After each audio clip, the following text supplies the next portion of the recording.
Nicolas Aubin, nous voilà à Régade au Kenny Festival. On est un peu surpris ou pas, je sais pas. Tu es déjà venu ici au Kenny Ouais, je suis déjà venu l'année dernière seulement. Bon, avant, quand je faisais les Grands Prix, c'était un petit peu compliqué. Maintenant que j'ai mon team vis-à-vis de mes partenaires, Suzuki, Beer, Motul et puis plein d'autres, il y a Kenny aussi qui nous aide un peu. Donc voilà, c'est important d'être là, de passer du temps avec eux et en plus voilà, notre structure sert de stand Suzuki, donc on expose les nouveaux modèles, nos motos, donc voilà, on est là pour ça, pour bosser. Alors team manager, pilote, cette saison s'est passée comment? T'es satisfaite Sur le plan manager, j'ai fait mon taf, hein. Après sur le plan pilote, je l'ai fait aussi. Maintenant j'étais un peu arrêté par les blessures, donc c'est un peu contrariant. Ça fait 2 ans que j'ai du mal à échapper à ces petites blessures.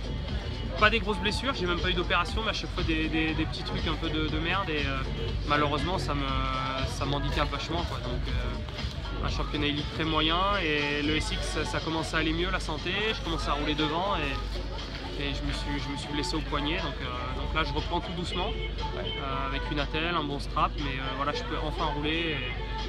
C'est supportable, j'ai plus trop de douleur, donc ça commence à être bien.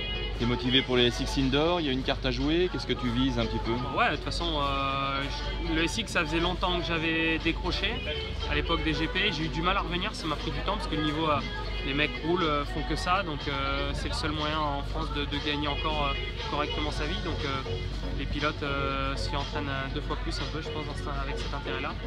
Et le niveau en général a augmenté. Avant, ça se résumait à Isoire, Souberas, plus 1 ou 2 pilotes, 1 ou 2 spécialistes.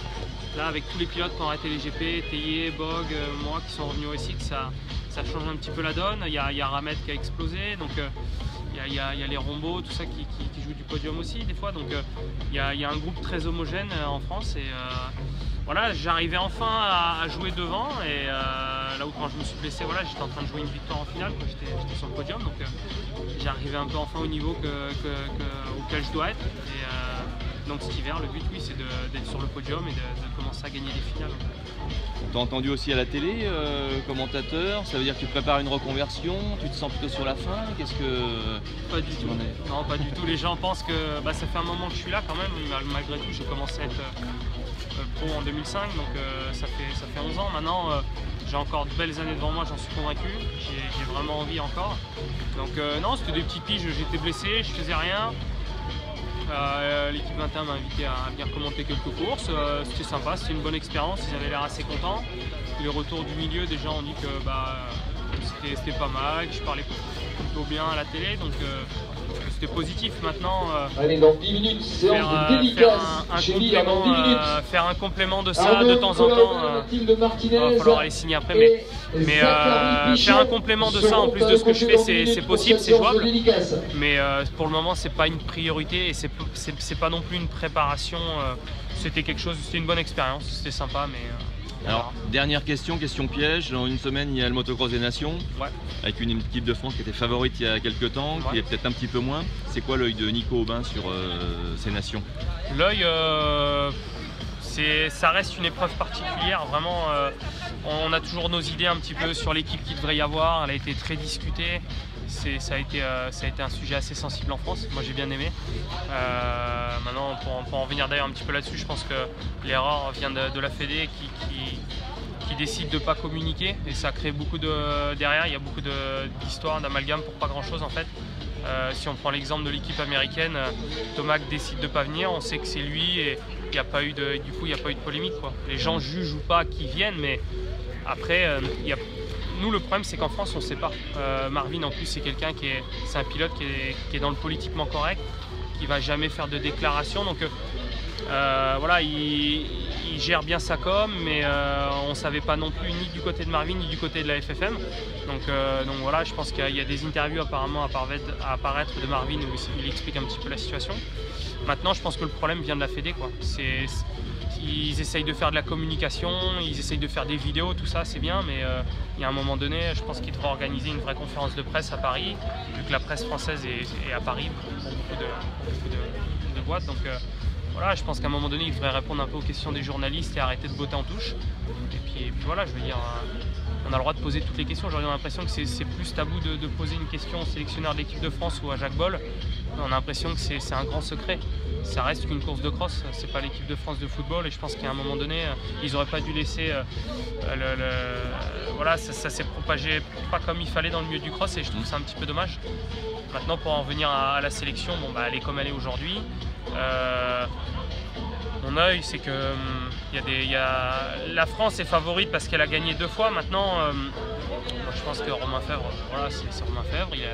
Il a quand même fait une saison solide, même s'il n'a pas reconduit son titre, il est quand même là, même s'il a fait il a eu quelques petits soucis sur la fin de saison, mais voilà, son potentiel il est là, il était pas loin de son 100% et je pense qu'il peut y aller aux Nations. Gauthier, il est dans une période un peu creuse de sa carrière, c'est un moment un peu compliqué à vivre, on l'a tous vécu, hein. Moi le premier.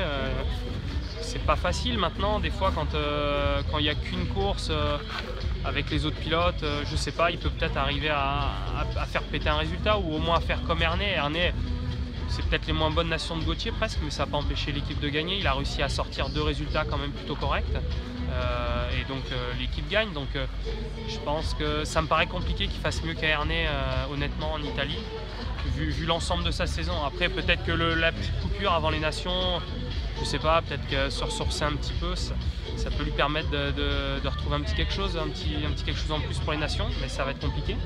Et après, Benoît Paturel, il sort quand même de sa première grosse saison en championnat du monde, il fait 3e. Bon bah voilà, il va falloir faire le boulot. Après, en face, il y aura les Ricains, il y aura du Van Robek, je crois qu'il redescend de Denis pour la Belgique, tout ça.